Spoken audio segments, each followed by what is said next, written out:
geus dina senang mah tilok berhasil. Nu mantak baheula di zaman urang dahar hese pake hese rentul nu jara di kiai sebab masyarakat. Daerah kiai teh Jakarta daerah kiai, Tangerang daerah kiai, Serang daerah kiai, Pandeglang megeus kobo lain daerah kiai deui tah mah pokona mah tah mah juragan kiai. Pandeglang mah geus kiai kabeh ka tukang-tukang becana kiai di Pandeglang mah.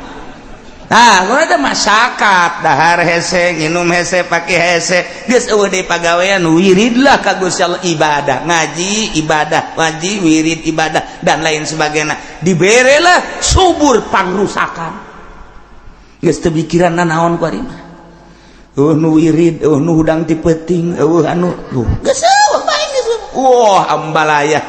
Eta ku sabab naon? Subur. Baheula mah nu mantak diangkat jara di kiai, jara di wali lantaran nyanana di masjid bae. Kunaon emang kiai di masjid bae? Nu kiai mah geudeuk naon jadang deur eueuh. Ku ari mah pan melang urang. Nu mantak teu betah kiai di masjid kunaon? Di imah aya kue, di imah aya sangu bandeng ambalaya. Berkat-berkat mulut geteun ka dahar eta. Segala daging ayam, daging macam-macam kue teh gitu, mobil can ka urusan baheula pan boro-boro mobil sapeda ge hese jasa mantak geus bae betahan keneh di masjid mending wiridan tah diangkatlah ku Allah jadi wali. Ku ari mana diangkat jadi wali mantak cek Gusti Allah kadzalika nukhrijul mauta kitu keneh sakumaha hujan diturunkeun ka taneuh anu tandus. Kemudian ku Gusti Allah sanggeusna diturunkeun dijadikeun bubuahan-bubuahan tina tatangkalan-tatangkalan nukhrijul mauta kami nu agung ngaluarkeun kaula nu agung ngaluarkeun ka jelema-jelema nu geus pararaeh nu paehna di leuweung nu paehna di laut nu paehna di kota nu paehna di kubur di kampung nu paehna di mana bae anu kabawa ku angin beak ka handap dedeleuan urang mah tabrakan kapal tabrakan kareta hancur nu di kitu beuteung buaya anu di beuteung maung dan lain sebagainya nukhrijul mauta ku kaula nu agung dikaluarkeun dihirupan deui cek Gusti Allah. Cek Ibnu Razin carana kumaha Gusti ieu teh sanggeusna kiamat Gusti Allah teh nurunkeun hujan salila 40 poe 40 peuting. Allah teh nurunkeun hujan heula breg ternyata horenganan hujan lain sahujan-hujana horenganan maul hayat bentuk rakos caimani. Tidinya pansyakal ardu barelah kuburan geus eueuh laut tarita zaman engke mah eueuh gunung rata sanggeusna ku Gusti Allah dihujanan maul hayat bentukna kos caimani tidinya lah bakal bareula sanggeusna bareula arasuk deui ka tulang-tulang nu aya di kuburan-kuburan nu aya di mana-mana tidinya langsung malaletek sakumaha kos toge culcal anu tatadina acak-acakan nu sukuna di masyrik anu suku sabelahna di magrib ku Gusti Allah maha kawasa sanggeusna diturunan hujan teh dihijikeun deui kadinya blek nah hiji deui atuh tatadinya dibeulem cara Buddha cara Hindu geus ajur didinya dihijikeun deui ku Gusti Allah plek cal eueuh nu katinggaleun kabeh nu paeh biasa dikubur anu paeh di beuteung buaya nu paeh di beuteung maung anu paeh dicacak jeung jadi kitu lebu kabeh ngahiji brek ieulah gambaranana bahwa Allah nurunkeun hujan ka taneuh anu tandus eta mah pantaneuh mah eueuh nanaonan tatadina setelah diturunkeun kojara di bahkan buahan ieu mah komo tatadina urang geus diayakeun jadi jasad kemudian dihirup deui leuwih gampang tibatan hujan turun ka taneuh anu tandus eueuh nanaonan ko jadi kadzalika nukhrijul mauta kitulah Gusti Allah ngaluar-luarkeun jelema anu pararaeh barang culcel hararudang kabeh wabeh ngagro kumaha ngagrona mambasana mimar kodina. Woi, sanu ngahudangkeun urang ti kuburan. Sahanya nadahum Gusti Allah nyeluk. Olu kabehan ngadarengekeun sanggeusna ngomong mambasana mimar kodina. Ai prakaya suara hadza ma wa'adar rahman wa sadaqal mursalun. Kurang surat Yasin dibabaca ngan kulantaran teu nyaho dibaca bae kurang. Horenganan eta teh engke bakal dipraktekeunana ketika urang hudang ti kuburan rata kuburan teh kabeh ngaromong membasana mimar kodina. Saha nu ngahudangkeun urang ti kubur aya suara engke teu puguh di mana-manana urang ngadenge hadza ilah hararudang ieu hadza ilah hararudang ieu ieulah nu dijanjikeun ku pangeran ma wa'adar rahman yo wa sadaqal mursalun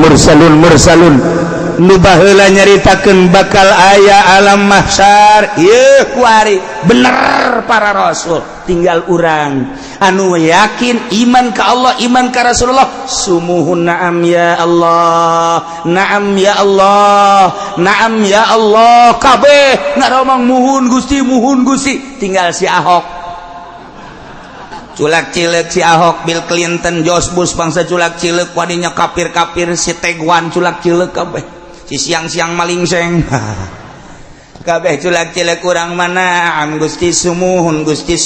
abdi iman ka Gusti sok dibaca ayat ieu teh ku abdi iraha aing ngariung tapi abdi sok marah mun haju teu meunang berkat nah ieu dipraktekkeun hadza ma wa'adar rahman wa sadaqal mursal. Ieu teh lamun cek ahli bilagah mah termasuk kana tasbih ngan ieu teh tasbihna tasbih tamsiliyah panjang dongengna urang mun nyaritakeun tasbih lantaran tasbih aya tasbih mursal aya tasbih mujmal aya tasbih mursal mujmal aya tasbih balik aya tasbih tamsiliyah lu teu mondok mah moal nyaho cak aing moal ja aing nu ngaji hese mantak santri haju parohoan deh asal ngadenge bejah heueuh poho ieulah nu kos kieu ngaranna tasbih tamsiliyah sok bisa dijadikeun pribahasa tasbih tamsiliyah mah lamun di alfiah mah sok aya tah nyaritakeun anu kaduhung teh anu kaduhung baheula henteu bebeneran kok kuari jadi kaduhung baheula keur mondok aing henteu nyaan kuari dijadikeun ustad ka dieu hese ka ditu hese kaduhung makan tilok teh heula panderi kecuali tukang beca mah kaduhung teh heula can kaharti kan terus yang dekarti di mana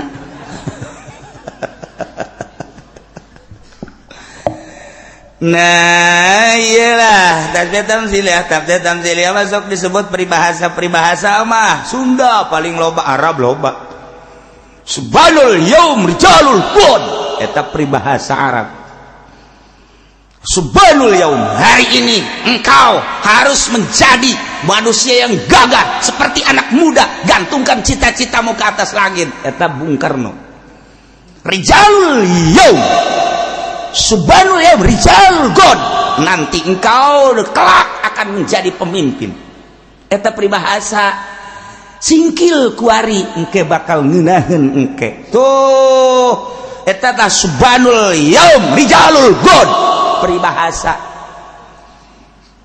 lumun di Sunda mah loba jasa peribahasa teh lain lalagaan mun Melayu aya sedikit-sedikit lama-lama jadi bukit naon eta hulu sia menggeus can ngarti geus seuri sedikit demi sedikit teh bapak urang sacek jadi hulu sia jadi gede oh jaheuh nya salah sia lain kitu sia make eta na bae nu inget ya bapak sia teh henteu janggung jadi sia sacek sapeting kuari jadi segede sia ditimbang teh bode 70 kilo baheula na saeutik ban eta lah sedikit lama-lama jadi sia lain kitu salah tah mah saya mah nu ingetan nu salah bae kan. Cikaracak ningang batu laun-laun jadi legok. Nah eta peribahasa samuna aya deui peribahasa Sunda. Peribahasa Sunda mah ambalaya loba jasa pacikrak ngalawan merak. Waduh,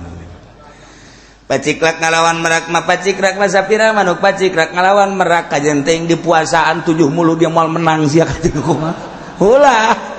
Lamun urang jadi jelema leutik ayu ngahareupan jelema gede maning ulah dilawan. Sama cek urang Sunda mah pacikrak ngalawan merak sia ngana modar sia kokosodan. Eta pacikrak ngalawan merak. Masyaallah tuh menuk merak teh aku kuncungan. Emang kuncungna anyar atuh tiba heula tah mah. Cek urang Banten mah sia mah dia mah teu nyaho kuncungna emang nang meuli lain. Merak mah tiba heula kayak kuncungan. Asli berarti kuncungna. Siapa pacikrak ulah dilawan. Waduh, budak kadu ketemu kadu. Jeuh. Eta pan eta kadu ketemu kadu. Eta segala sarua. Beuh budak pariuk manggih ka kebas. Loba tah di Sunda mah. Budak. Ulah-ulah nanaon sireum ge budak, ai katincak-tincak teh mangegel. Eta peribahasa. Ulah kieu di mana sireum katincak ngegel? Beuh, paeh. Sia mah teh nyaho peribahasa. Wal masalah tuh gaya masyaallah. Nah ieu ge sarua bae Gusti Allah teh nganamsilkeun supaya kaharti ku urang ulah-ulah urang dihirupan deui ku Gusti Allah sabada maot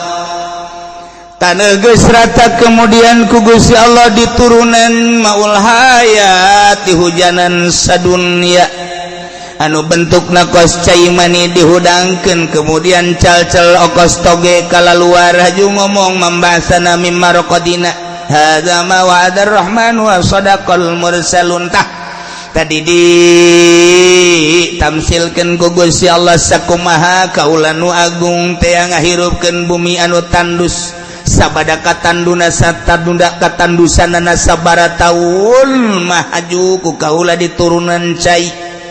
tina cai eta terus ngayembeng haju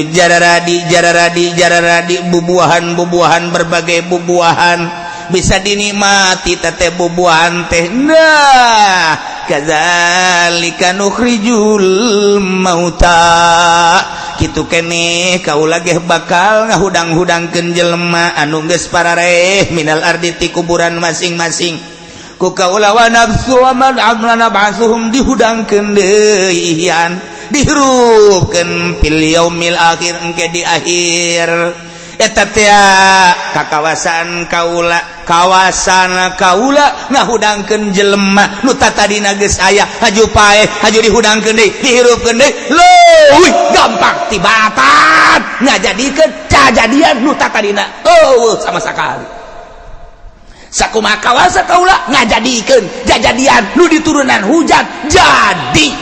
kawasa kula ngahudangkeun manusia jelema-jelema nu geus parareh dihudangkeun leutik ka kos kitu mah masyaallah.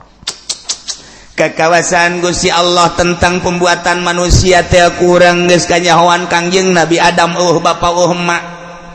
Kangjeng Nabi Isa mah aya bapa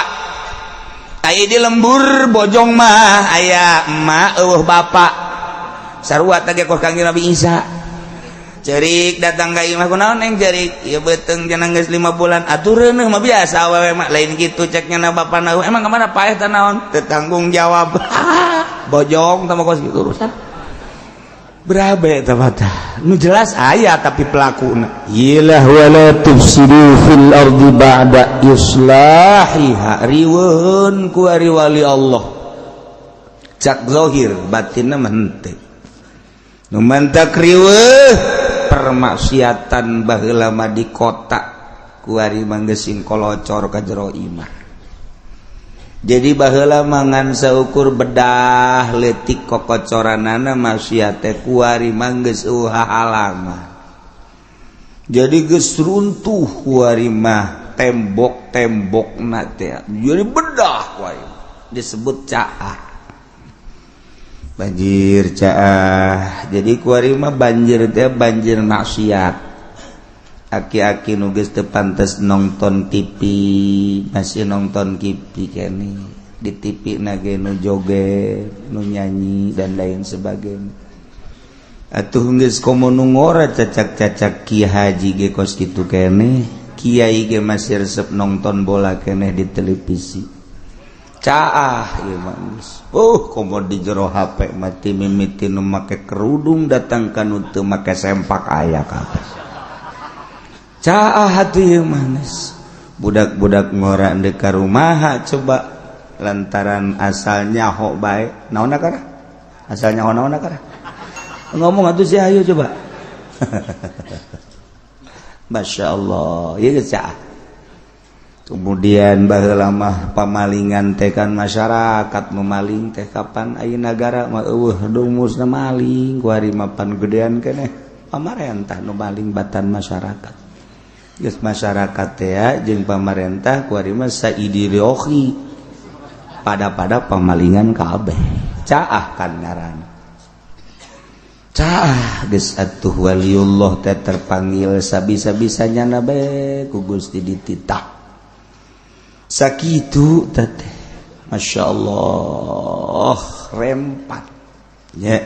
Gusti Allah ari jelema anu maedakeun mangamangpaatkeun zahir mah sakadar kieu doang lamun aya jelema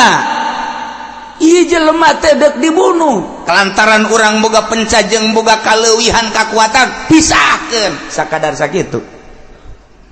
lamun aya jelema ieu teh keur ngamuk kurang teh boga kakuatan cekal ku urang sakadar sakitu jelema teu bisa ngojay titeulem angkat ku urang sakadar sakitu pemikiran ahli zahir mah sakadar sakitu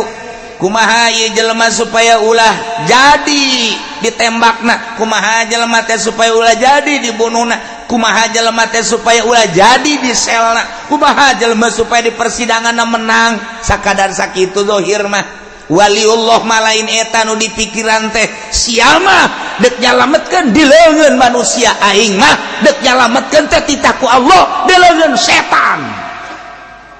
kumaha ieu jelema keur diome ku setan aing tugasna deuk nyalametkeun jelema di leungeun setan urang mah kuari baik masyarakat biasa atawa pemerintah nyalametkeun jelema teh di leungeun manusia deui tapi wali mah lain di leungeun setan ieu teh jelema teh keur diome ieu teh ku setan geus jelas keur judi diome ku setan nu mabok diome ku setan nu maling diome ku setan eta teh supaya kumaha disalametkeun termasuk kiai anu asup ka terjerumus kadinya nyahoeun wali mah ieu keur diome ku setan kajian kumaha cara nyalametkeun kumaha tah tugas wali mah nyalametkeun jelema nu keur aya di leungeun setan berat nu mentak ngadatangan nyana atawa ngobrol lalaunan kadeuleun mah biasa bae horeng keur munajat ka Gusti Allah carana kumaha ieu jelema supaya salamet keur diome setan ye berat wali teh tugas ti Gusti Allah nu mentak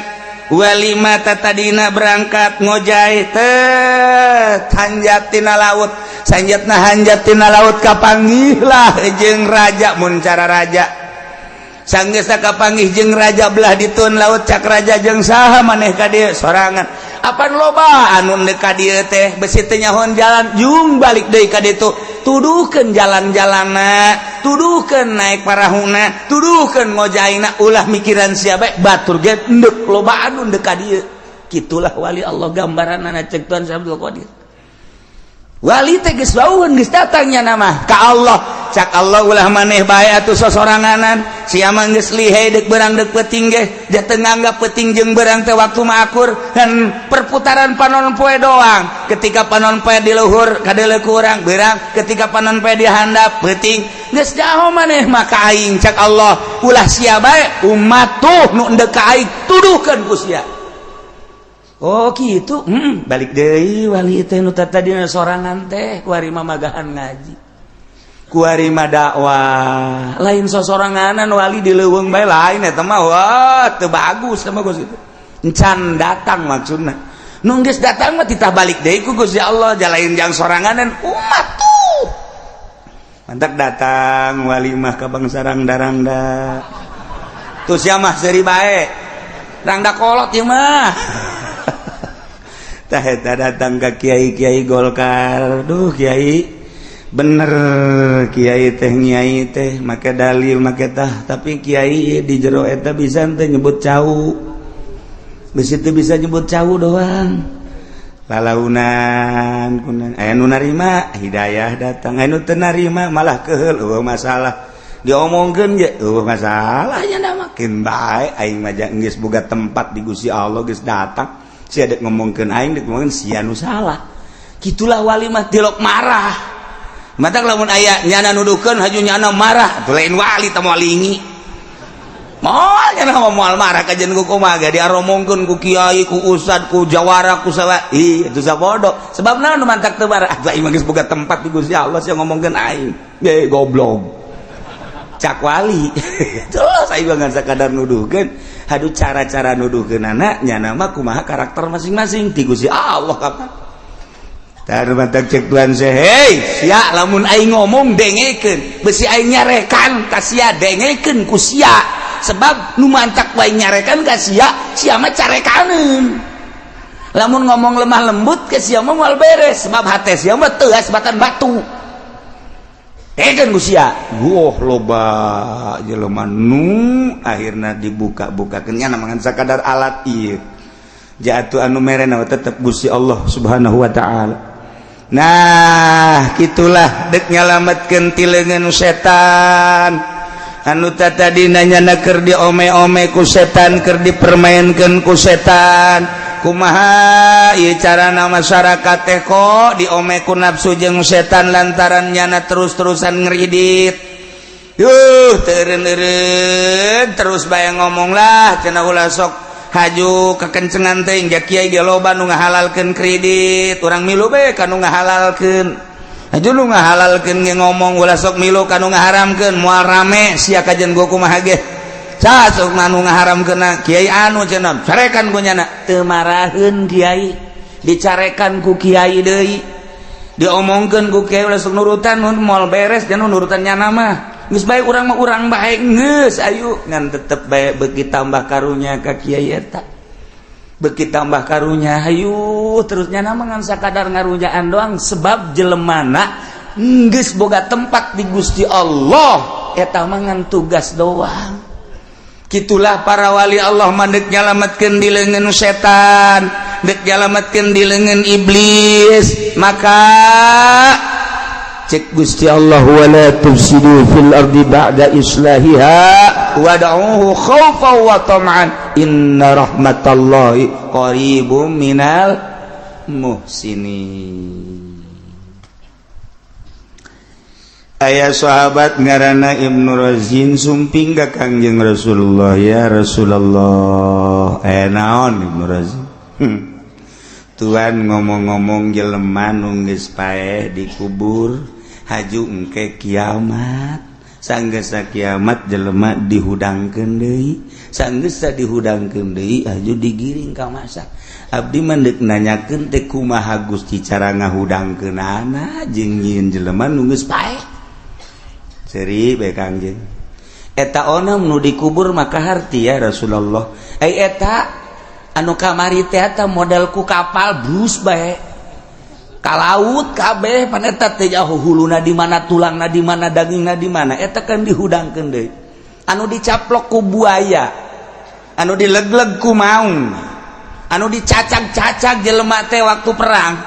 anu dicacag-cacag di begal dipiceun ieu suku nu sabelah ka anu suku nu sabelah ka anu ceulina di mana naonna di mana tah abdi mah ndek nanya teh ka Kangjeng teh ka tuan teh ieu teh kumaha cara ngahudangkeunana Gusti Allah nya hese eta mah kos kitu mah cak Gusti Allah nungguan Gusti Allah turun ayat jol malaikat Jibril macakeun ieu wa huwal ladzi yursilur riyaha busram baina yaday rahmatih wa huwa Gusti Allah teh anu niupkeun ngutus niupkeun ariyaha kana sapirang-pirang angin sing hade angin teh loba ngaranna aya angin simal angin kaler aya angin janub angin kidul aya 10 ngaran angin dina syara teh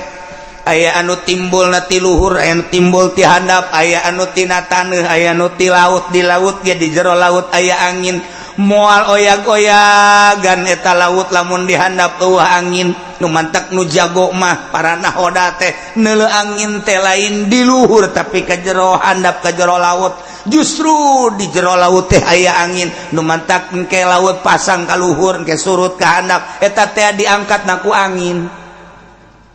aya angin anu timbul na ti tengah-tengah aya anu ti langit aya anu ti bumi aya anu ti gunung macem-macem geus puguh anu ti kaler nu ti kidul nu ti kulon ti wetan mah ieulah angin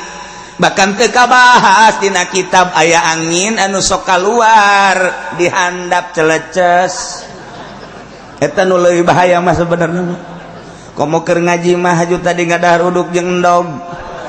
geus eta mah angin racun tah mah aduh masya Allah macam-macam angin orang ya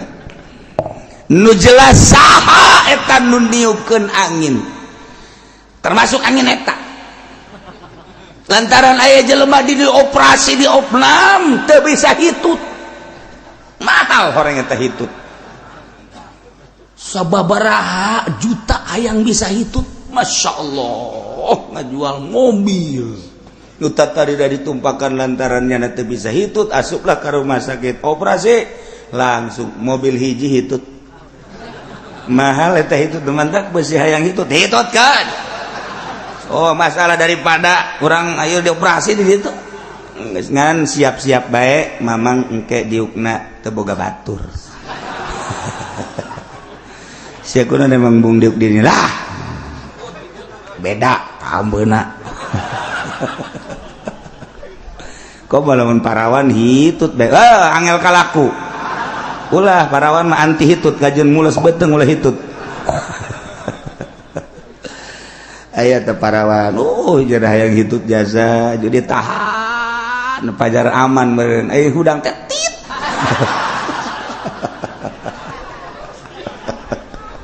ya Allah Masya Allah, Masya Allah, Gusti Allah. Nailah angin, niupkeun angin teh Gusti Allah.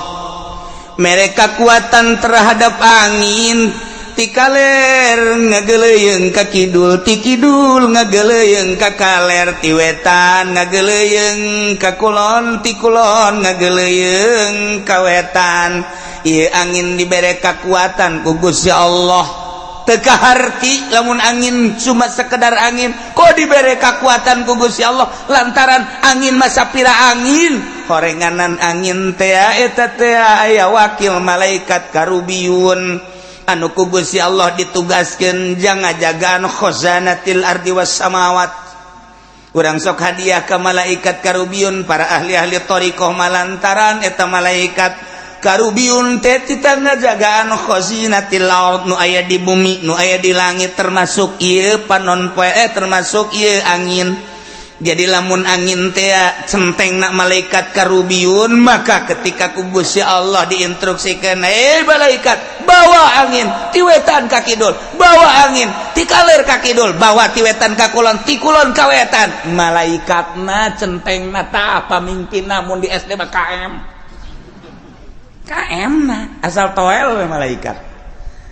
Numantek Kangjeng Nabi Sulaiman teh waktu kedatanganku malaikat maut. Cek malaikat maut. Waalaikumsalam. Nuleukeun bae tah ka jelema ka tamu. Eta malaikat teh disuguhan cai teh daek nginum suguhan da naon dahareun teh daek nginum. Jeung nuleukeun bae ka tamu. Nuleukeun bae ka urang tamu di Kangjeng Nabi Sulaiman. Teu kebal malakal maut keluar pamit tamu nanya, Tuhan aya teh saha tadi tamu emang kunaon leulegeun kula bae tuh mah tamu ieu rupa-rupa biasa henteu lain deui bangunan dulukeun tuh kicep-kicep ka kula emang saha tamu malakal maut enteng biasa ngajawabna Kang Nabi Sulaiman enteng biasa ngajawab malakal maut tamu biasa sok nabu ka dieu ye malakal maut neulekeun ka kula bae kunaon emang itu lagu Kang Nabi Sulaiman oh malakal maut teh heraneun ka maneh kunaon emang lantaran geus dareukeut meureun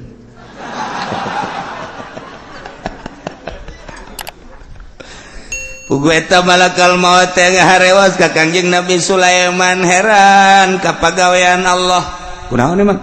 lantaran jelema nu kula dideulekeun teh eta teh 5 menit deui bakal paengan paehna kudu di nagara Hindi di India sedangkeun kuari aya di dieu keneh ieu teh di Israel teu kaharti kula mah malakal maut ge teu kahartieun geus kajian kumaha ge tetep kula mandek ngajagaan bae di ditu sesuai jeung perintah Allah dek kaharti malakal maut aya kula mandek ngajagoan ngadagoan di ditu be jadina tulisanana di ditu paehna kudu di negara Hindia di luhur batu geus we malakal maut ieu mah ngadagoan teu kaharti jelemana di Israel keneh nyana malakal maut geus cila bae di luhur batu di India ke bae nyana brak eta tamu teh ya Tuhan kula masieun jasa lantaran dideulekeun bae pangirimkeun angin bae jatuhan mah wauh jeung angin pangkirimkeun bae kula maka India ke ka mana cenah coba eta tuh aya yang kitu mah langsung Kangjeng Nabi Sulaiman ya Karubiyun hei malaikat Karubiyun sebagai pewakil angin ya ka dieu ya coba pangmawakeun dieu ya coba ka India ya terojol we angin datang ka dieu lep dibawa ku angin siot datang ka India pas di batu tadi tek nah ini dia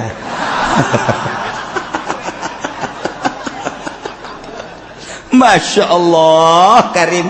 Maha kawasa Allah teu kaharti ku urang mah kos kitulah Gusti Allah ketika urang dek maot di Lampung kajian ku kumaha ge urang teh kudu ka Lampung bae dilarang ku anakna dek naon bah ka Lampung dek naon henteu aing mah hayang ka Lampung jasa dek naon atuh ka Lampung mun kitu mah di Lampung keur usim-usiman ya henteu ieu mah kadu loba di urang duku loba di urang komo cau ambalaya di urang entah ini ada ka Lampung mah tuh bisa ditahan horenganan datang ka Lampung malakal maut keur kieu bae nah sia ini tugas gua nih nyampe nih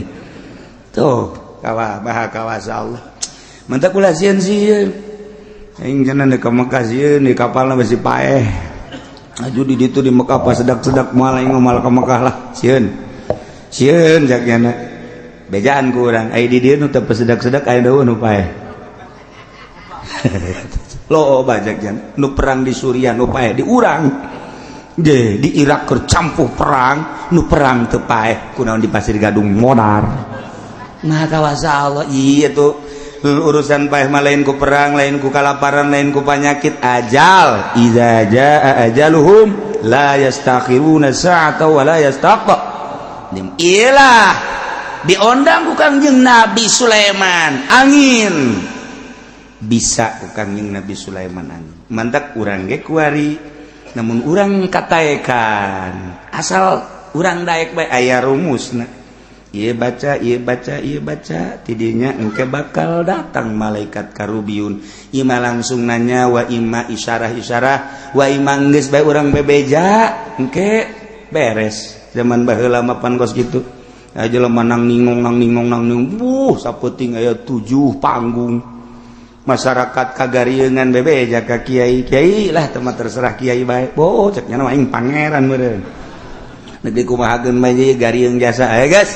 bada isya kiai asup ka masjid baca ayatna meuli bejakeun ku aing ayatna besi ku diwirid kaluar engke malaikat Karubiyun aya naon manggil-manggil kula payahna angin sapu ta angin bereskeun 7 panggung bereskeun be aku angin loba kajadian tak kos kitu masyaallah nurut angin kawali Allah mah ngan teu meunang sambaran mendingan nyanggakeun sadaya-daya bae ka Gusti Allah lantaran eta ceurikna bege mun diijabah doa kos kitu walimah teu mah sabulan 2 bulan yang ceurikan diijabah doa isin ka Gusti urang mah mun diijabah doa tuh atuh mah teh jauh ka aing aing wali aing teh wali diomong-omong wa huwallazi yursilur riyah Gusti Allah teh eta zat anu ngutus anu niupkeun kana pirang-pirang angin lantaran geus aya wawakil-wawakilna berbagai malaikat tinggal ditoel bae deuk dikamanakeun arahna ieu angin teh dijelaskeun di dieu horenganan angin busrom baina yaday rahmati angin ieu mah angin sebagai pengawal pangbubungah anu diayakeunana baina yaday rahmati memeh turun rahmat Allah di hareupeun rahmat Allah anu dimaksud rahmat Allah teh hujan jadi Allah dek nurunkeun hujan teu langsung hujan ternyata Allah teh ngutus angin heula ieu angin sebagai busron pengawal ngabubunga ka masyarakat nu endek diturunan ku eta hujan qiraatna aya 2 aya nu baca nusron aya busron namun nusron ieu teh bimakna mutafarriqah kudamal mator angin-angin anu papisah-papisah di hareupeun hujan papisah teh tengah gumuk di hiji daerah anu di Bandung anu di Banten Jawa Tengah anu Jawa Timur eta teh ngaranna mutafarriqah nusroh lamun busron ieu teh pengawal sebagai pendahuluan hujan jadi hujan teh teu ujug-ujug hujan tapi dikawal heula ku angin jadi ieu mah angin teh angin rahmat masya Allah hatta idza aqallat sahaban siqala hingga angin teh mamawa sahaban siqalan mega anu loba mega anu mendung nu pohara mega di luhur hideung eta teh cai anu menang nyerot ti laut maha kawasa Allah syaribna bima'il bahri kaula nyerot karena cai laut sak angin ditugaskeun ku Gusti Allah diserotlah cai laut ku angin tugas ti Gusti Allah dibawa ka luhur set plak geus datang ka luhur nungguan instruksi ti Gusti Allah hatta iza aqallat angin geus mamawa sahaban siqalan kana mega-mega anu mendung anu gede geus hideung luar biasa Gusti Allah hei angin dorong ka Cikupa hei angin dorong ka Bogor hei angin eta mega dorong ka Jakarta dorong urang Jakarta geus kiceup ka mana aing nyilib ya gasal geus deleureuk di luhur hideung bae ge geus urang Jakarta mah waduh aing di ka mana ieu ai biasa nama mega teh didorong ku angin ku ari mah mega enggak dorong Jokowi berbeda ya mah aya bae tah mah orang teh mah mega nama mega konde tah mah ieu mah mega didorong ku angin masyaallah urang mah teu nya ieu lah ayatna hatta idza qallat sahaban siqala sehingga di mana-mana angin geus mamawa kana mega anu mendung anu gede nu loba tergantung kumaha megana bae kumaha anginna dititahna ku Gusti Allah sok cak Gusti Allah bawa ka Cikupa bawa ka Bogor bawa ka Jakarta bawa ka Pandeglang kumaha perintah Gusti Allah subhanahu wa ta'ala sok sok gara-gara turunkan suqana li baladim mayit kaula nu agung ngucurkeun kana eta mega ngahujankeun kana eta mega li baladim mayitin kana taneuh anu tandus anu tatadina geus rata jukut-jukut acan dihujanan ku Gusti Allah fa'anzalna bihil ma'a maka kaula nurunkeun ka eta nagara kana cai hujan terus bae turun wer hasil tina hujan fa akhrajna bihi min kulli samarat maka hasil tina hujan sapoe dua poe ieu karim mulai jarara di min kulli samarat jukut-jukut jarara dinuti dimaksud ku urang sueg jadi badur jadi cente jadi ramat-ramat segala rupa jarara di pare geh jarara di jagong jadi buah tangkal segala jarara di hasil tidak hujan fa akhrajna bihi min kulli samarat sokera ngagedean lantaran kadeuleu bakal layu diturunkeun deui hujan ku Gusti Allah suqna li baladim mayit tambah deui hujan deui tambah gede tangkal buah romanis tangkal buah darmayu tangkal buah daging buah golek dan buah-buahan nu sagalana wahai geus puguh nu di sawah geus puguh nu di huma jarara di kabeh nah rahasiana ieu hujan diturunkeun di daerah eta sehingga ngajadikeun kana tatangkalan ku sebab Allah memperhatikeun umatna deudeuh jeung nya acak Allah keuna dalalahar ngadahar pare sangu ngadahar jagong ngadahar dangder hui dan lain sebagainya di samping eta bubuahan urang kumaha deudeuhna jeung nya Allah ka Gusti urang kunaon urang buang ka warah jasa ayo pikir coba kurang aya hiji daerah teh aduh ieu mah daerah teh hese jasa cai disebutna ge ieu mah sawah tadah cai ieu mah taneuh tadah cai hesen lantaran eueuh kali eueuh jalan cai eueuh saluran nyana mah nungguan cai bae sedengkeun cai mah pan teu bisa diondang emang cai bisa di SMS jeung moal bisa ayo SMS kurang moal bisa aja hukumah ge mah urusan Allah urang paling geus kieu doang ja biasana bangsa berberan kitu teh geus aya hujan tapi ieu mah encan urusan Allah biasana mah Oktober November Desember Januari teh kan geus hujan ieu mah henteu labas ka ditu kunaon atuh Maret April Mei kunaon aya hujan urusan Allah kunaonnya bisa kos kitu hujan kok pindah sih ulah nanyakeun ka aing ka ditu tanyakeun ka Allah aing mah teu wau jeung Allah kapantogeun hulu sia ku aing sia lain waukeun jeung Allah sia nameureunana mandak patani teh riweuheun ieulah urusan soal hujan masyaallah minta dibacakeun Fatihah parantos pupus Kiai Haji Ahmad Ghazali Serdang bin Haji Abdul Hamid masyaallah inna lillahi wa inna ilaihi raji'un al-Fatihah bismillahirrahmanirrahim alhamdulillahi rabbil alamin arrahmanir rahim maliki yaumiddin iyyaka na'budu wa iyyaka nasta'in ihdinas siratal mustaqim siratal ladzina an'amta 'alaihim ghairil maghdubi 'alaihim waladdallin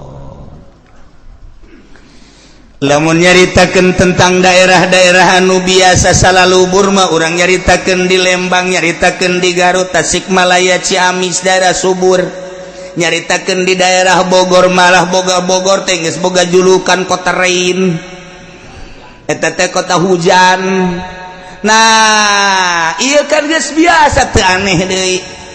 kuari mah urang deuleu di daerah Serang belah kulon jalan cai eueuh sawah Batela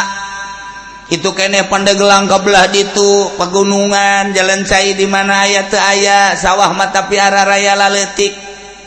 urang mun nyaritakeun boga sawah sabaraha aya meureun 30 kotak mah di mana di Pandeglang ulah kaget Bu cek urang 30 kotak kamu tambah sugih jasa can pogo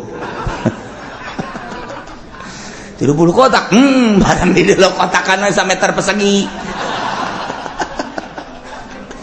letik kotakan orang nyaritakeun di Karawang mah boga 30 kotak beuh lain lalagaan ngomong orang mana ya orang Karawang boga cenah 30 kotak mah geus pohara tah pohara geus tah lumayan geus sakotakna 1000 bae kali 30 kan berarti kan luas 30.000 kilo hektar tapi lamun urang pandai gelang ngomong ulah alhamdulillah cenah boga sawah sabaraha 30 kotak ambo ulah ka ambo ulah ka heulanan deuleuh lah ka ditu barang di deuleuh ya Karim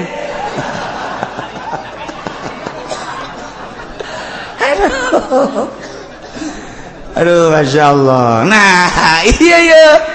sawah-sawah anu tada hujan anu hese karena cai iya keur carita di daerah urang lamun urang deuleuh ka Jawa Tengah ka ditu ka Salatiga ya Allah ya Rabbi pasawahan sakitu legana tapi pantai jalan cai tada hujan bahkan di deuleuh ku urang taneuhna semu putih Yogyakarta ka ditu taneuhna teh semu aya lain pasir putih lempung cadas hese eta mah kos kitu mah asal geus garing-garingnyaan hese ngabelentang kumaha urang Jawa mah nu putih pantulan tina sawah eta sak urang Jawa nu putih aya aing putih deuleuh saputihna urang Jawa teu percaya aing malah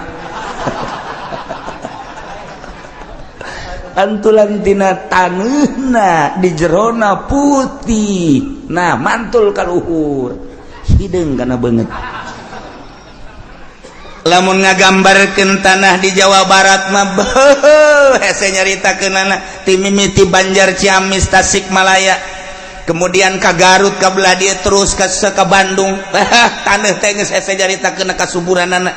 di Bandung lewat ka dieu ka Cianjur ka ditu ka Sukabumi kebelah ditu Bogor geus lewat ka dieu Tangerang termasuk subur lain lalagaan Tangerang wah harajasa Serang sakitu mah rada lumayan pandai gelang rangkas betung ka itu kan lah urang nyaritakeun Jawa Barat mah pohara bae kasuburanana tapi lamun Jawa Tengah Jawa Timur eueuh nanaonan ngan boga otak Jawa Tengah jeung Jawa Timur teh untuk mengelola palawija taneuh nu kurang subur bagaimana supaya subur dikelola lah melalui otak sakolanya nah dikirim ti Jawa Tengah Masya Allah jeruk ti Jawa Tengah kirim samangka ti Jawa Tengah kirim ti Jawa Tengah Jawa Timur teh kitu melon Jawa Tengah Jawa Timur ditampung nama di Jawa Barat kos urang Jawa Barat teh padahal mah pagawean urang Jawa Tengah Jawa Timur boga otaknya nama urang Jawa Barat teh kudu make otak cek cara subur ieu dek naon lain ngariweuh-riweuh je pokona pelakan jadi atuh teh kudu make otaknya kana teh sia mah make otak aing mah henteu tapi eleh kudu make otak. Nah, ieu keur carita-carita kasuburan nu mantak lantarannya nama kurang subur ngagunakeun otak di pertanian ge istimewa Jawa Tengah Jawa Timur mah kabelah dieuna pengusaha istimewa Jawa Tengah Jawa Timur perpolitikan Jawa Tengah Jawa Timur nu keur main di panggung Indonesia Jawa Tengah Jawa Timur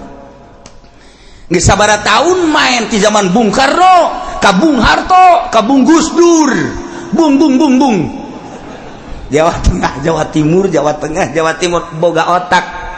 kercarita urang kenyataan di urang kercarita informasi luar negeri nu boga perusahaan di Belanda nu boga perusahaan di Amerika nu boga perusahaan di Inggris nu boga perusahaan di Australia nu boga perusahaan di Jepang mayoritas Jawa Tengah Jawa Timur memboga perusahaan di Jerman mayoritas orang Jawa Tengah Jawa Timur ayalah orang Jawa Barat ayalah orang Padang ayalah orang Sulawesi bandingkan jeung orang Jawa Tengah Jawa Timur moal mejeuh aja moal mah otakna luar biasa bantak kuari nu keur main Jawa Tengah Jawa Timur urang mah kakarak boga hiji bae ge kamari ieu keur jadi wakil presiden teh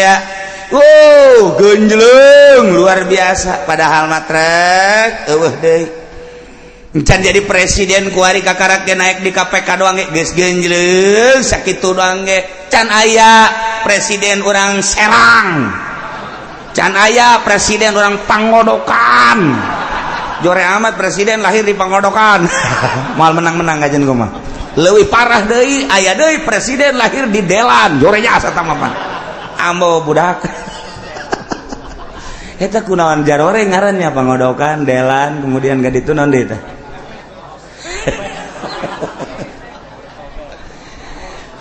eta nu juara jasa mah Kobet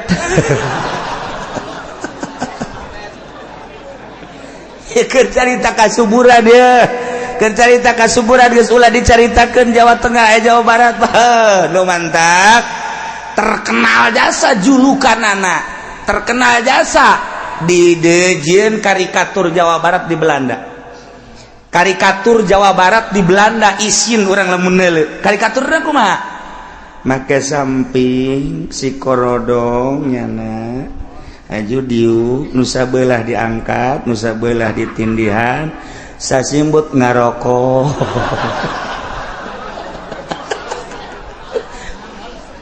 eta karikatur di Belanda gede jasa deket perpustakaan Masya Allah ari urang Jawa Tengah karikaturna teh karikatur lempang suku katuhu ngalengkah can datang ka handap jasna ditendin di dieu kieu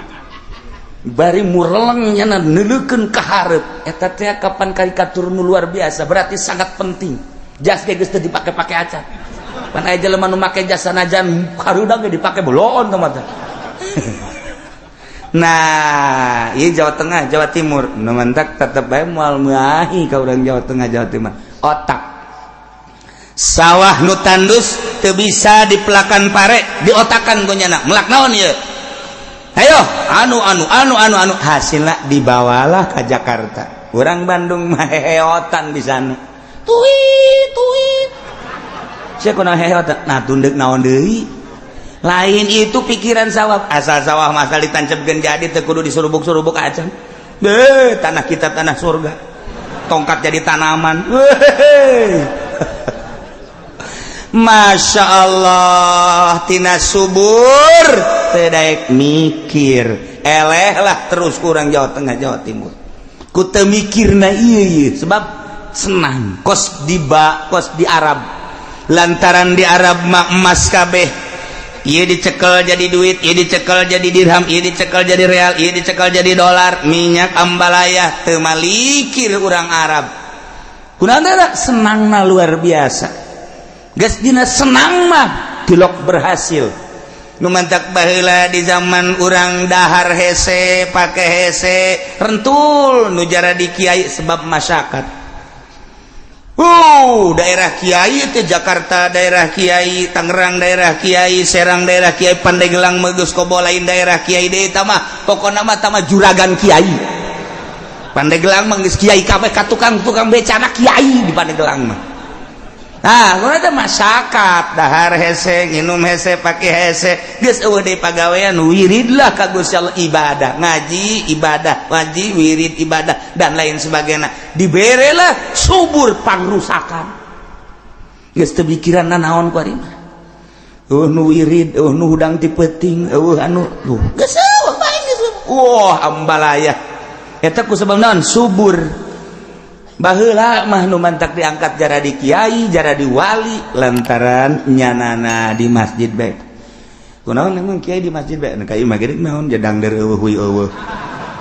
ku ari mah pan melang urang nu mantak teu betah kiai di masjid kunaon di imah aya kue di imah aya sangu bandeng ambalaya berkat-berkat mulut ge teu kadahar eta segala daging hayam daging macam-macam kue teh gitu mobil can ka urusan baheula pan boro-boro mobil sapeda ge hese jasa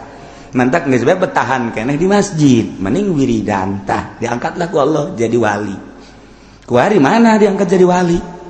tah ieu mah keur carita negara-negara nu subur mah teu kudu dicaritakeun daerah-daerah nu subur mah Kangjeng Nabi nyontoan hiji daerah hei Ibnu Razin ulan pertanyaan maneh bahwa cek maneh kumaha si Allah eta nyieun deui makhluk sehingga hirup dihudangkeun ku Gusti Allah aju digiring asa teu kaharti cek maneh pernah henteu neuleuh hiji daerah anu tandus pernah diliwatan ku maneh pernah aju maneh sababaraha bulan sababaraha taun deui lewat kadinya pernah kumaha berubah tante berubah Gusti Rasul ai baheula mah tandus boro-boro aya tatangkalan hese jang nginum ge jang wudu ge aju menang saketean tahun setahun 2 tahun kula liwat subur loba tatangkalan caicur tuh maha kawasa Allah iyalah gambaran di akhirat cek Gusti Allah lah anu niupkeun angin sebagai pendahuluan pangbubunga hareupeun rahmat Allah yakni hujan ku Gusti Allah angin titah nyedot cai dibawa ka luhur kemudian geus jadi reueuk jeung mega di luhur hideung didoronglah ku angin sesuai jeung perintah aing cak Kangjeng Nabi sesuai jeung perintah Gusti Allah didinyalah di daerah-daerah anu tandus Allah ngahujanan suqnahu libaladim mayyitin saenggeusna turun hujan Gusti Allah maha kawasa fa anzalna bihil ma'a fa akhrajna bihi min kulli samarat daerah nu tandus ge nampung cai hujan kemudian jarara di tatangkalan boro-boro anu dipelak nu teu dipelak jadi kawasan teh Gusti Allah sangat kawasa cak Ibnu Razin mantak cek Gusti Allah kadzalika nukhrijul mauta kitu keneh sakumaha hujan diturunkeun ka taneuh anu tandus kemudian ku Gusti Allah sangeusna diturunkeun dijadikeun bubuahan-bubuahan tina tatangkalan-tatangkalan nukhrijul mauta kami nu agung ngaluarkeun kaula nu agung ngaluarkeun ka jelema-jelema nu geus pararaeh nu paehna di leuweung nu paehna di laut nu paehna di kota nu paehna di kubur di kampung nu paehna di mana bae anu kabawa ku angin beak ka handap dedeleuan urang mah tabrakan kapal tabrakan kareta hancur nu di kitu beuteung buaya anu di beuteung maung dan lain sebagainya nukhrijul mauta ku kaula nu agung dikaluarkeun dihirupan deui cek Gusti Allah cek Ibnu Razin carana kumaha Gusti ieu teh sanggeusna kiamat Gusti Allah teh nurunkeun hujan salila 40 peuting Allah teh nurunkeun hujan heula breg ternyata horenganan hujan lain sahujan-hujana horenganan maul hayat bentuk rakos cai mani tidinya pansakal ardu barelah kuburan geus eueuh laut tarita zaman engke mah eueuh gunung rata sanggeusna ku Gusti Allah di hujanan maul hayat bentukna kos cai mani tidinya lah bakal bareula sanggeusna bareula arasuk deui ka tulang-tulang nu aya di kuburan-kuburan nu aya di mana-mana tidinya langsung malaletek sakumaha kos toge cul anu tatadina acak-acakan nu sukuna di masyrik anu suku sabelahna di maghrib ku Gusti Allah maha kawasa sanggeusna diturunan hujan teh dihijikeun deui kadinya blek nah hiji deui atuh tadinya dibeuleum cara Buddha cara Hindu geus ajur dirinya dihijikeun deui ku Gusti Allah plek cal eueuh nu katinggaleun kabeh nu paeh biasa dikubur anu paeh di beuteung buaya nu paeh di beuteung maung anu paeh dicacak jeung jadi kitu lebu kabeh ngahiji brek ieulah gambaranana bahwa Allah nurunkeun hujan ka taneuh anu tandus eta mah pantaneuh mah eueuh nanaonan tatadina setelah diturunkeun kojarana di bahkan buahan ieu mah komo tatadina urang geus diayakeun jadi jasad kemudian dihirup deui leuwih gampang tibatan hujan turun ka taneuh anu tandus eueuh nanaonan ko jadi kadzalika nukhrijul mauta kitulah Gusti Allah ngaluar-luarkeun jelema anu pararaeh barang culcel hararudang kabeh wabeh ngagro kumaha ngagrona mambasana mimar kodina woi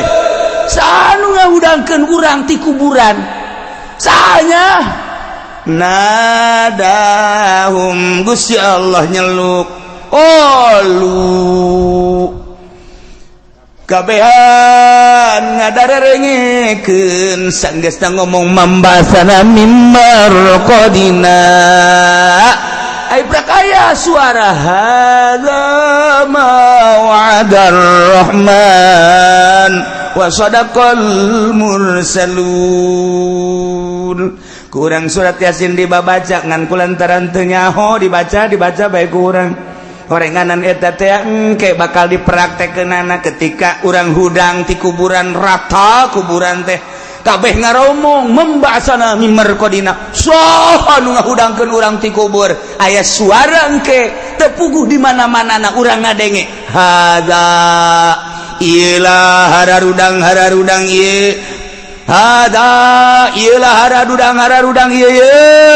ilah nu dijanjikeun ku pangeran ma wa'adar rahman yo wa sadaqal mursalun nu baheula nyaritakeun bakal aya alam mahsyar ieu kuari bener para rasul tinggal urang anu yakin iman ka Allah iman ka Rasulullah sumuhun na'am ya Allah na'am ya Allah kabeh ngaromong muhun Gusti tinggal si Ahok culak cileuk si Ahok, Bill Clinton, George Bush bangsa culak cileuk wadinya kapir-kapir si Tegwan culak cileuk kabeh si siang-siang maling seng kabeh culak cileuk urang mana am Gusti sumuhun abdi iman ka Gusti sok dibaca ayat ieu teh ku abdi iraha aing ngariung tapi abdi sok marah mun haju teu menang berkat nah ieu dipraktekkeun hadza ma wa'adar rahman wa sadaqal mursal ieu teh lamun cek ahli bilagah mah termasuk kana tasbih ngan ieu teh tasbihna tasbih tamsiliyah panjang dongengna urang mun nyaritakeun tasbih lantaran tasbih aya tasbih mursal aya tasbih mujmal aya tasbih mursal mujmal aya tasbih balik aya tasbih tamsiliyah lu teu mondok moal nyaho cak aing moal ja aing nu ngaji hese mantak santri haju parohoan deh asal ngadenge bojah heueuh poho ieulah nu kos kieu ngaranna tasbih tamsiliyah sok bisa dijadikeun pribahasa tasbih tamsiliyah mah lamun di alfiah mah sok aya tah nyaritakeun anu kaduhung teh anu kaduhung baheula henteu bebeneran kok kuari jadi kaduhung baheula keur mondok aing henteu nyaan kuari dijadikeun ustad ka dieu hese ka ditu hese kaduhung makan tilok teh heula pandeuri kecuali tukang beca mah kaduhung teh heula can kaharti kan terus yang kaharti di mana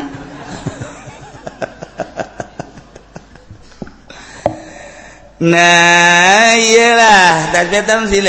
tamsiliyah masuk disebut peribahasa mah Sunda paling loba Arab loba subhanul yaum rijalul qud eta peribahasa Arab subhanul yaum hari ini engkau harus menjadi manusia yang gagah seperti anak muda gantungkan cita-citamu ke atas langit eta Bung Karno rijalul yaum subhanul ya rijal god nanti engkau kelak akan menjadi pemimpin eta peribahasa singkil kuari engke bakal ngeunaheun engke tuh eta tah subhanul yaum rijalul god peribahasa lumun di Sunda mah loba jasa peribahasa teh lain lalagaan mun Melayu aya sedikit-sedikit lama-lama jadi bukit naon eta hulu sia sia mah geus can ngarti geus seuri sedikit demi sedikit teh bapak urang sacek jadi hulu sia jadi gede oh jaheuh nya salah sia lain kitu sia mah ge eta na bae nu inget ya bapak sia teh henteu janggung jadi sia sacek sapeting kuari jadi segede sia ditimbang teh pada 70 kilo baheula na saeutik ban eta lah sedikit lama-lama jadi sia lain kitu salah tah mah saya mah nu inget nu salah bae kan cikaracak ningang batu laun-laun jadi legok. Nah eta peribahasa samudaya. Aya deui peribahasa Sunda. Peribahasa Sunda mah ambalaya loba jasa, pacikrak ngalawan merak. Waduh. Pacikrak ngalawan merak mah pacikrak mah sapira manuk pacikrak ngalawan merak kajen teuing di puasaan 7 mulu dia moal menang sia ka kumaha. Ulah. Lamun urang jadi jelema leutik ayu ngahareupan jelema gede maning ulah dilawan. Tah cek urang Sunda mah pacikrak ngalawan merak sia ngana modar sia kokosodan. Eta pacikrak ngalawan merak. Masyaallah kemenuk merak teh aku kuncungan. Emang kuncungna anyar atuh tiba heula tah mah. Cek urang Banten mah we sia dia mah teu nyaho kuncungna emang nang meuli lain. Merak mah tiba heula kayak kuncungan. Asli berarti kuncungna. Sia bapak cikrak ulah dilawan. Waduh budak kadu ketemu kadu. Jeuh. Eta pan eta kadu ketemu kadu. Eta sia sarua. Beuh budak pariuk manggih ka kebas. Loba tah di Sunda mah. Budak ulah-ulahna naon sireum ge budak ai katincak-tincak teh mangegel. Eta peribahasa. Ulah kieu di mana sireum katincak ngegel? Beuh paeh. Sia mah teh nyaho peribahasa. Wal masallatu gayar. No, masyaallah. Na ieu ge sarua bae Gusti Allah teh nganamsilkeun supaya kaharti ku urang ulah-ulah urang dihirupan deui ku Gusti Allah sabada maot taneuh geus rata kemudian ku Gusti Allah diturunan maul hayat dihujanan sadunya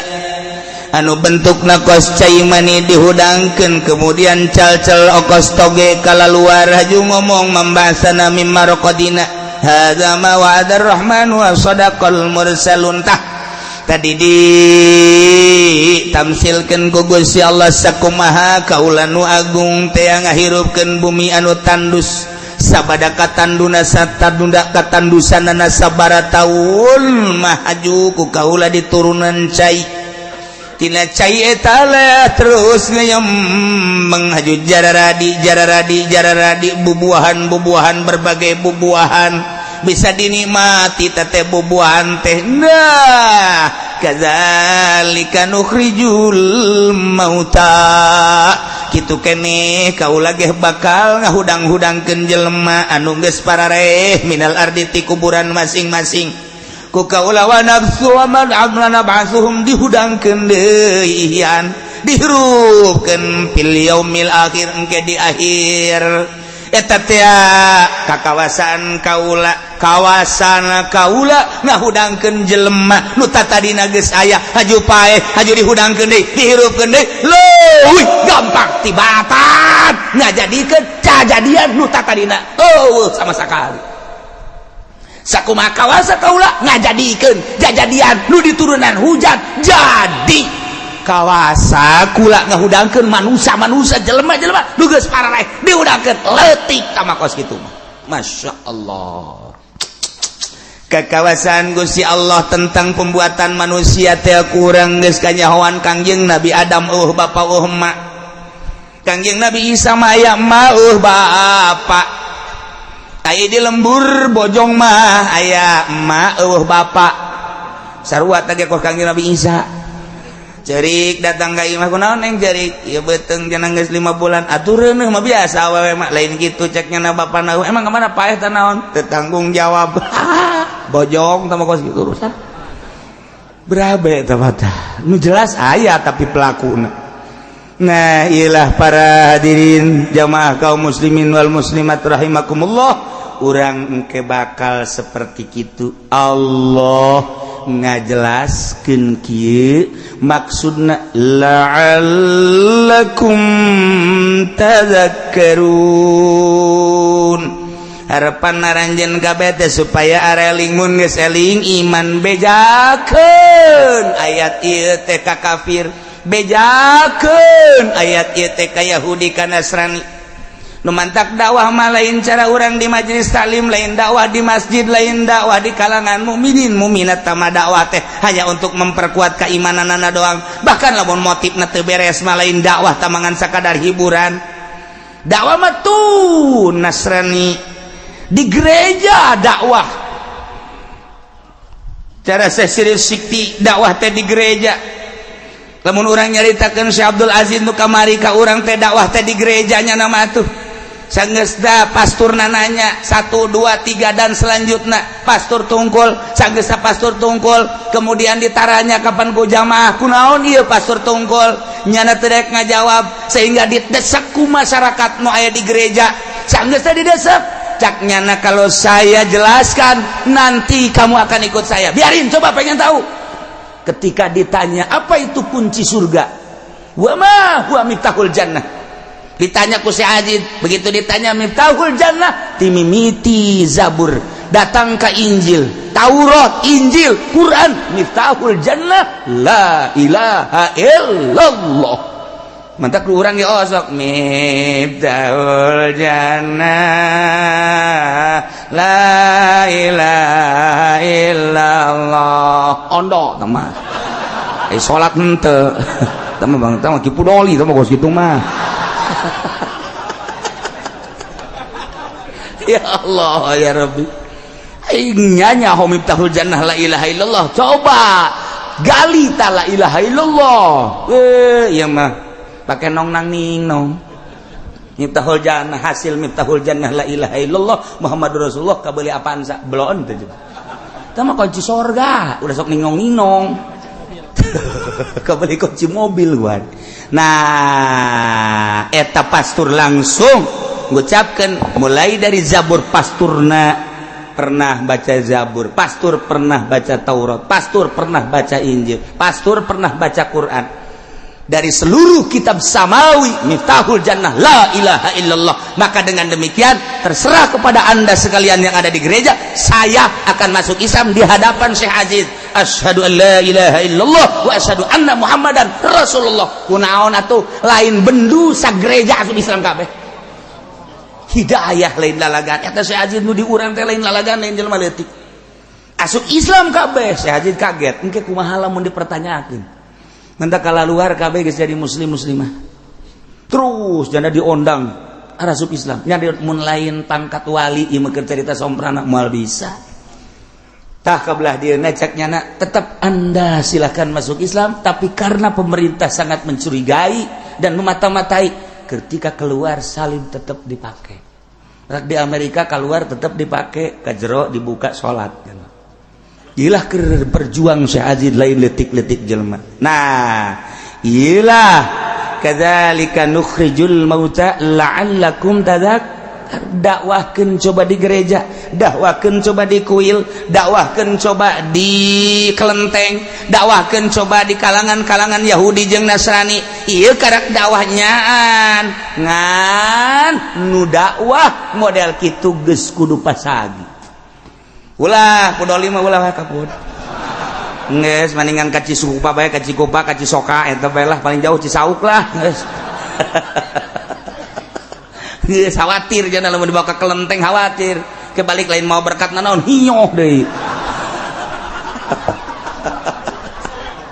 Aduh masyaallah. Jadi geus kudu kelas.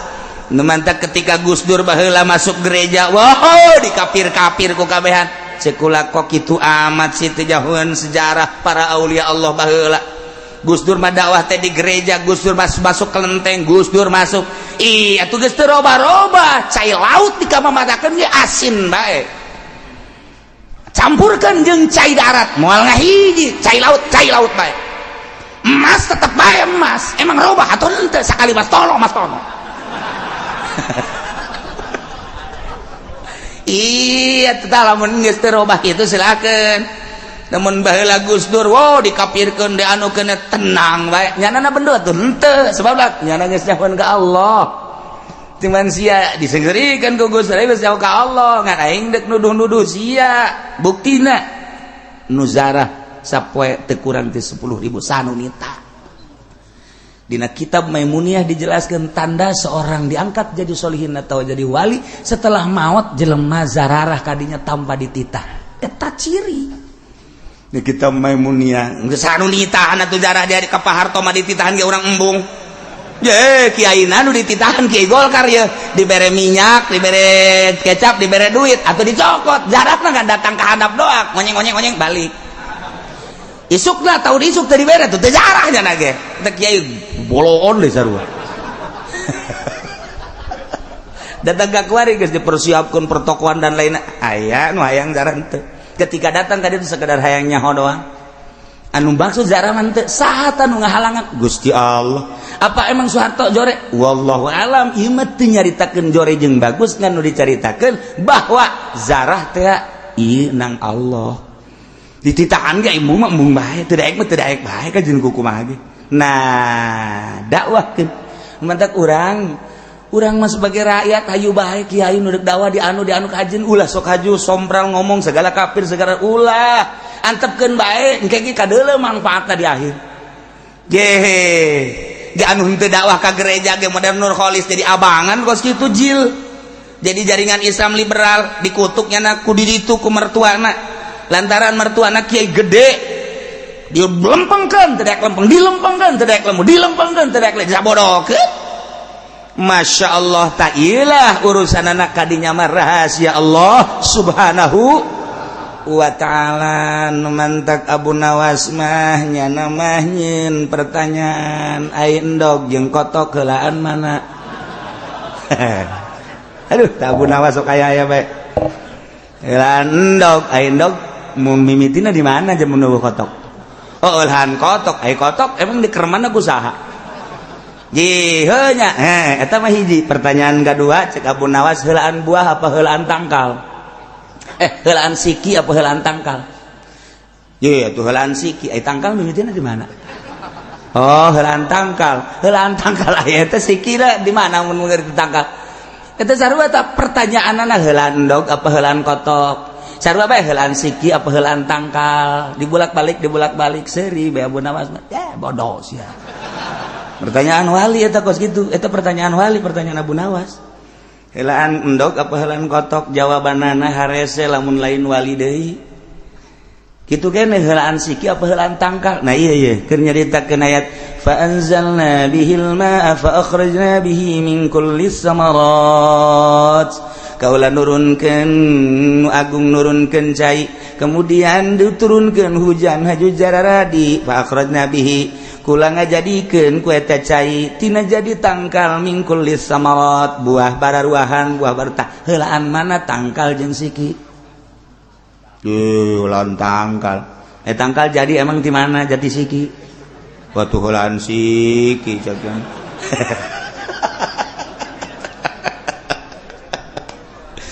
tuh moal kapanggih lantaran eta mah ka Siti Jenar Siti Jenar teh apa diundang ku wali sanga anu dititah ngundangna 5 wali begitu diundang Siti Jenar segera datang ke Demak teu aya Siti Jenar cak nyana nu aya mah Allah bapak ahli hakikat Allah datang atuh ka ditu ka Demak Allah nu aya ge Siti Jenar sia cak wali teh mah aya hese amat kakarak dipanggil Jenar jeung Allah datang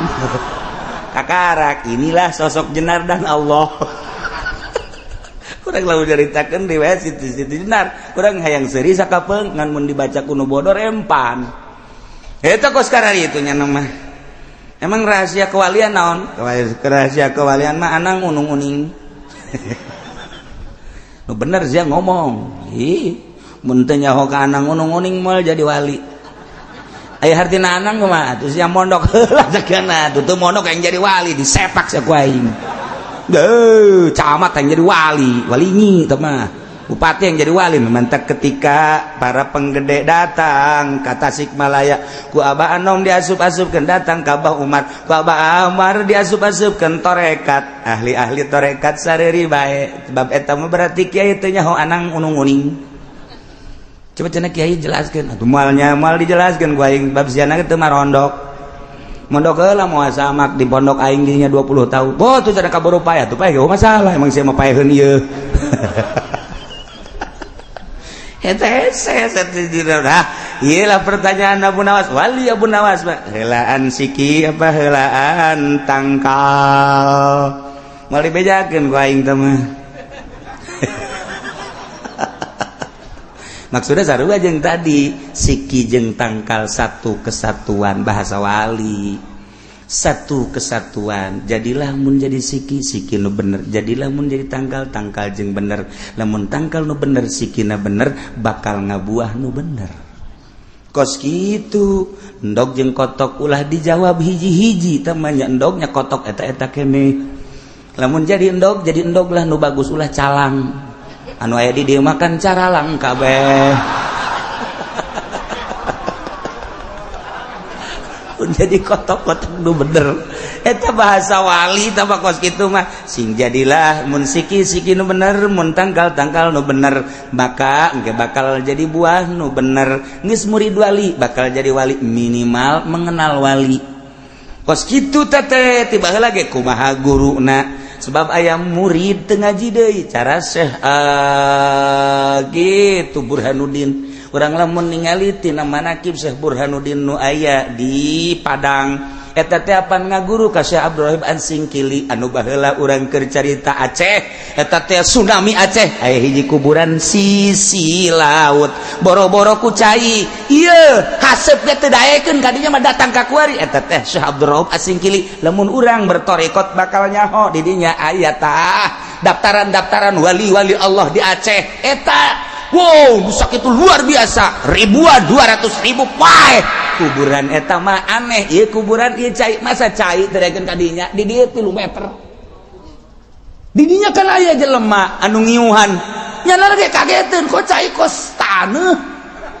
cai terekeun ka dinya asubuhna ke Syekh Abdul Rauf mah masyaallah di dinya lah nyanena sarujud ka kuburan di dinya maksudna bersyukur aya sababaraha puluh jelema anu di makam dinya salamet eta teh Syekh Abdul Rauf Asingkili lamun urang nyaritakeun tentang para wali aya di dinya lain lalagat boga murid sa Syekh Burhanuddin 1 Burhanuddin 2 eta lah nu di Padang teh nu kuari lamun haulna rame di Padang ngahaulkeun Syekh Burhanuddin seorang waliullah emangnya ngaji atuh henteu nya ngahadam doang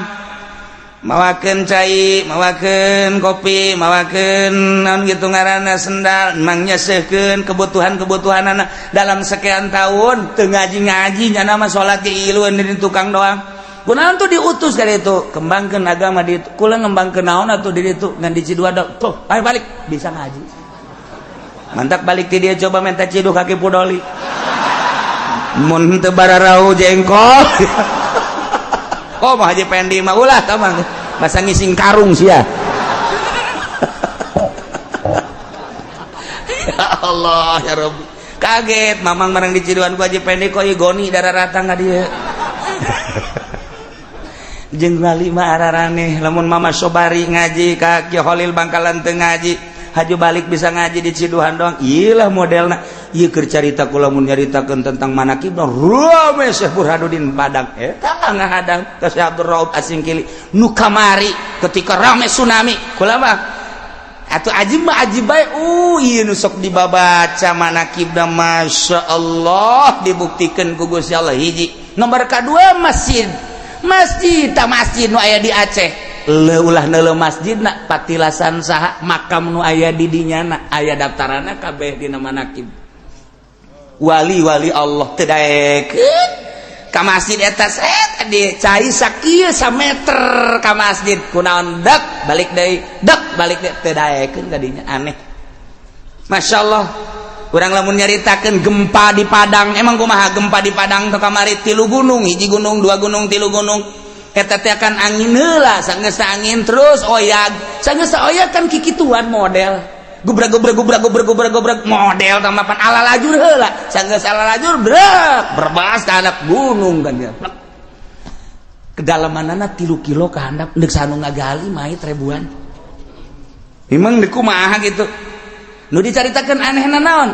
masjid di dinya tengah-tengah kajadian nu dahsyat aman datang ka kuari kok bisa aman henteu ka dia pindah masjidna sekitar 700 meter mantak atuh mamang ulah ulin ka Citra deui ulin teh Citra Putri kos ka itu marulu nyeuh tukang jagong antingna gede sekali-sekali ke Padang coba buktikan mana masjid anu pindah ketika kejadian gempa aya masjid plek 700 meter pindah. Maha kawasa Allah. Apa masjidna ieu naon? Deuleu saha baheula nu ngabangun masjidna. Ahli Allah, wali Allah berikut jeung kuburanana pindah ka dinya. Walaupun teu nyahoeun urang dinya di dinya aya kuburan. Pan teu maot wali mah hudang rohna ngobrol jeung wali deui. Oh, kulalah pindah bae jeung masjid-masjid ajak wali. Oh, pindah. Oh, ternyata teh ya. Besi kaburu ka ditu kena gempa lah kula geus di dieu bae ngan ulah beja-bejanya bawa kula pindah. Ngobrol nyana kos urang bae kieu. Coba aya keneh hari gudang garap. Waduh, manya wali nanyakeun rokok. Banta kula kaget lamun aya hiji wali dara ka kuburan kos ngobrol ulah kaget. Nyana geus susul lah dituturkeun. Nyana bae, bahasana ge lain jara bahasa urang. Oh, damang. Oh, kumaha itu? Muhun, tas di mana ya, Mang? Tas ondangan. Manya wali ondangan. Heuh, atuh ka ditu naik organ tunggal burung. Tahu Bang Karung kos kitu mah. Ieu keur carita aulia Allah. Batur teu nyahoeun. Ayalah wali nu nyahoeun. Indah tanyakeun coba ke ka urang Padang, masjid mana tah ketika gempa nu pindah jeung kuburan-kuburan ngan teu meunang dicaritakeun. Kuburan nu ditukangkeun mimbar wali Allah. Ketika dek dibangun ku salah seorang wali, ulah cek nyana geus teu kudu titah ka ditu bae sebab eta murid termasuk murid Syekh Abdul Rauf Asingkili. Wah, murid Abdul Rauf Asingkili. Ai Abdul Rauf Asingkili urang mana? Urang Timur Tengah. Tetep jangan mah habaib. Murid-murid da ajam loba jasa nu berkembang di Sulawesi, di Banjarmasin, di Padang, murid Syekh Abdul Rauf Asingkili. Baca coba ge kurang kitabna. Masya Allah, gitulah mencerita tentang pertorikohan. Jadi lamun ahli torikoh keur nyarita nyana boga sejarah-sejarah. Nah ieu mah keur carita indah masjid kitu Baitur Rahman eta kitu naon Aceh aman. Syekh Abdul Rauf nasugan tersentuh ku cai henteu maha kawasa Allah. Ijang tanda bahwa ahli-ahli Allah teu maot dijagaan ku Syekh Abdul Rauf. Aya anu nyahoeun wali Allah Syekh Abdul Raufna hudang cai ka ditu. Geus saputer eta doang cai. 3 meter ka luhur jajanna mah pan handa di sisi jasa pantai. Sugan ku henteu. Beres tsunami Syekh Abdul Rauf leungit deui. Kitu kene Syekh Burhanuddin dan lain-lain sebagainya. Ulah kaget atuh masjid loba nu aman di Padang. Salah satu masjid waliullah pindah 700 meter. Urang mah tilok dibaca nu kos gararituna dianggap hayalan, jadi teu dipuat-puat di koran ge besi engke kafir tersentuh kan gitu di urang mah aya unsur-unsur bae. Aya unsur-unsur bae nyaritakeun Syekh Abdul Rauf makamna henteu kena ge dibahas lah anul sebab di urang mah henteu murni Islamna. Haju nu ngaberitakeun anak kapan eta teh Kristen mah lo di Kompas Kristen, di Merdeka Kristen, mayoritasna ieu teh Kristen. Mentak berita-berita nu kos itu diabai-abaikeun ku nyana. Berita-berita keanehan nu karomah maunah kecuali maonah eta. Na yela dawakeun kadzalika nukhrijul mauta la'allakum tadhakkarun. Bejakeun ka maha kawasaan Gusti Allah, ulah-ulah ngahudangkeun jelema nu tadina geus aya, nu tadina geus pernah dihirupan ku ari dihirupan di atuh teh mah babari sarua jeung mobil tabrakan di bagusan deui atuh ka bengkel gampang tah kos kitu mah. Ieu bae ge daerah nu tandus gunung mana sawah mana humak mana sakapeung waktu mah ku Gusti Allah teh di hujanan jaradi urang mun liwat ti Jidah ka Madinah baheula mah kapan Mekah Madinah teh lila urang kerencan aya jalan nu kuari maka ditu jalan teh ka aslina zaman baheula eta teh kapan ningali satu waktu mah tandus tatangkalan urang ka Mekah deui 5 tahun kemudian Masya Allah kaloba tatangkalan haju nu ngangon sapi nu ngangon onta nu ngangon embe loba lantaran loba tatangkalan ke 5 tahun deui ka Mekah ko tandus tatangkalan engke aya deui nang saha ngajadikeun eta teh ya Allah. Tinggal ke gambaran-gambaran tentang mukmin jeung kafir bakal dicaritakeun selanjutna diumpamakeun kana tandusna jeung suburna taneuh baladut thayyib wallahu anta